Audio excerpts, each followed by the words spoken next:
há um tempo atrás aconteceu, o governo dos Estados Unidos ele transferiu a embaixada de Tel Aviv para Jerusalém, para que Jerusalém fosse reconhecida a capital de Israel.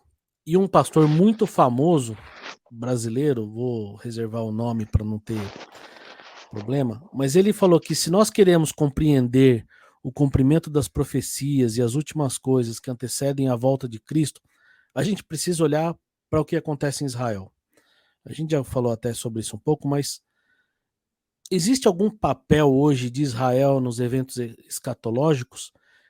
A gente sabe que existem aí diferentes perspectivas sobre o papel contínuo de Israel na profecia bíblica e como isso afeta a compreensão dos eventos futuros. Mas se a gente olha hoje, né, qual que é a importância da nação de Israel hoje? Existe algo a ser cumprido para eles como nação que afeta a nossa compreensão referente aos eventos da escatologia? Ok. Essa pergunta ela é meio que uma continuação, a Isso. resposta, né, é uma continuação do que eu estava falando antes. No final do capítulo 12 de Apocalipse, a gente vê Satanás intentando mais uma vez contra a mulher, depois que ele já percebeu que foi derrotado.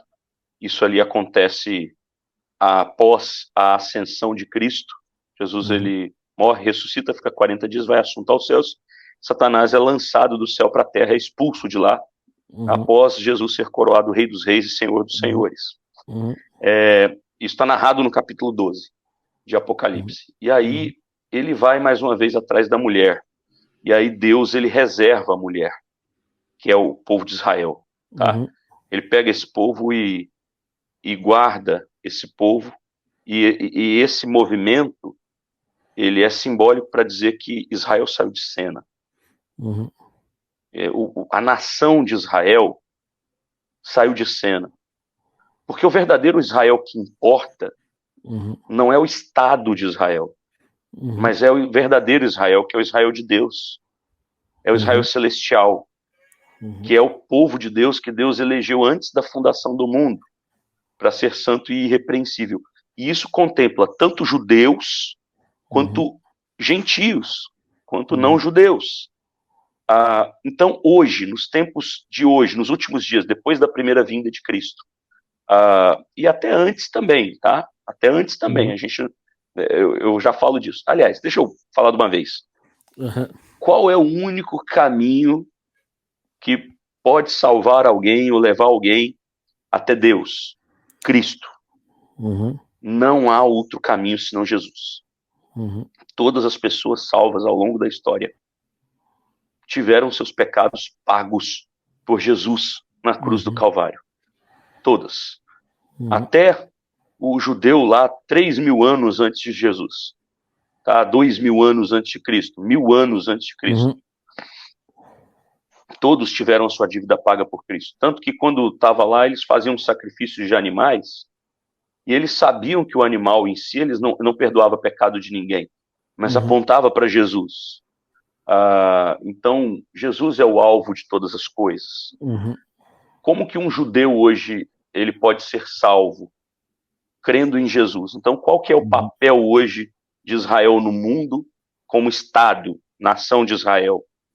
Vou dar a minha opinião particular. O papel é só nos fornecer um campo missionário. Eles estão lá e precisam ouvir o evangelho de Cristo Jesus. Porque se eles não crerem e não confessarem hoje que Jesus é Senhor, o que aguarda eles é o lago de fogo e enxofre. Não há outro caminho senão Jesus. Ninguém mais é salvo, ou ninguém nunca foi salvo por conta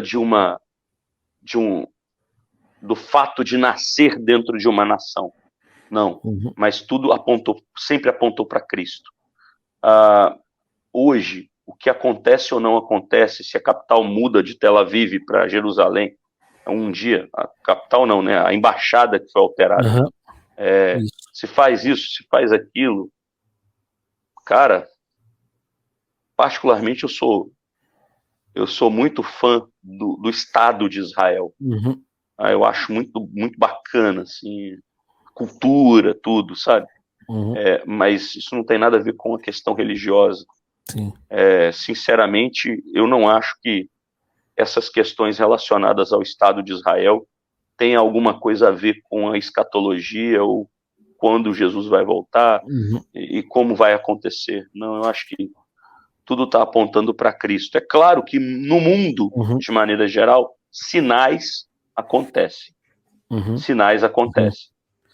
E às vezes a gente nem percebe que eles são os sinais dos tempos, né? Essas tsunamis, terremoto, igual teve agora na Turquia, são sinais da ira de Deus. São gotas da ira de Deus. Né? Então, as coisas realmente estão caminhando para isso. Mas eu não acho que tenha conexão direta com nada em Israel como Estado, como nação. Mas sim a Israel celestial, que somos nós, povo de Deus. E é importante deixar claro que o fato deles já terem cumprido o seu papel na história como nação escolhida de Deus, porque Jesus veio por meio deles, não tira... É o que você falou, né? Você tem um carinho por Israel, eu tenho, eu sonho um dia lá em conhecer Jerusalém, é uma cidade histórica, né? Sim, Muitas pessoas vão visitar Jerusalém e falam que os textos bíblicos começam a saltar diante de você porque ganham novas perspectivas, porque ela tem um sentido histórico, né? Então você olha para diante daquilo que você sempre estudou e creu e você vê a história ali na sua frente, né? E assim, deixa eu só dar uma pincelada do negócio que realmente você está falando. É o que eu disse, eu tenho muito respeito pelo Estado de Israel, mas eu não creio que eles são o povo de Deus. O povo de Deus, pode ter povo de Deus lá, e eu creio que tem muito povo de Deus lá, mas não por uma questão estatal, não por uma questão de CPF, vamos botar assim, mas porque tem gente que é eleito de Deus lá, como tem fora. Eu estava dando aula a respeito disso na primeira igreja de Governador Valadares, ano passado, eu ainda era pastor lá, e dando aula na minha classe de escola dominical, uma classe muito boa que a gente montou de escatologia, tinha umas 60, 70 pessoas. E ali um irmão, ele me indagou, né, e falou assim, não, pastor, mas Israel é diferenciado. Eu falei assim, não, realmente é diferenciado em muita coisa, sim, de fato é. Não, mas é porque Deus abençoa mais eles. Tanto que as mentes mais brilhantes sempre saem de Israel. Eu falei assim, desculpa, irmão, eu não concordo com você. Não, mas a gente olha, por exemplo, Albert Einstein era judeu. Eu falei assim, não, tudo bem, você tem muitas mentes brilhantes que saem de Israel. Concordo plenamente com isso. Mas mentes brilhantes são fruto da graça comum de Deus. E ela é derramada sobre todos os povos.